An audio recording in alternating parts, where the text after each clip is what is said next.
ভর্তা প্রেমীরা কোথাও যাবে আর ভর্তা খুঁজবে না তা কি হয়? আসসালামু আলাইকুম। গতকাল গিয়েছিলাম আমার ছোট কাকির সাথে দেখা করতে। দীর্ঘ 5 বছর পরে কাকির সাথে দেখা।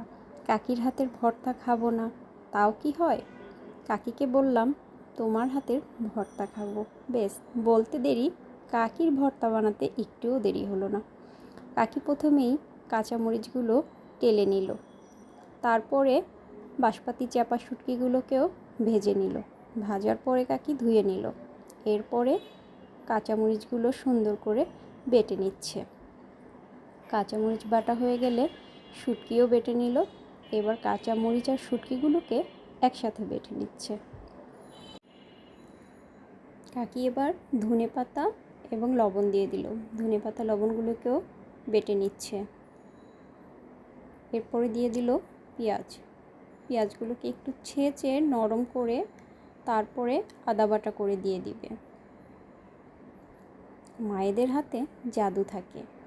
কাকির হাতের ভর্তাটা আমার কিন্তু ভীষণ প্রিয়। কাকি ভর্তাটাকে আরেকটু আলতো করে বেটে নিচ্ছে, যাতে করে লবণ ধনেপাতা পুরোটা মিশে যায়। হাত দিয়ে আরেকটু ভালো করে মিশিয়ে নিচ্ছে। ব্যাস, রেডি হয়ে গেল কাকির হাতের স্পেশাল ভর্তা। ভর্তা দেখেই জিভে জল এসে গেল। গপাগপ পেট ভরে 2 প্লেট খেয়ে নিলাম। আপনাদের কাছে ভর্তাটা কেমন লেগেছে অবশ্যই জানাবেন।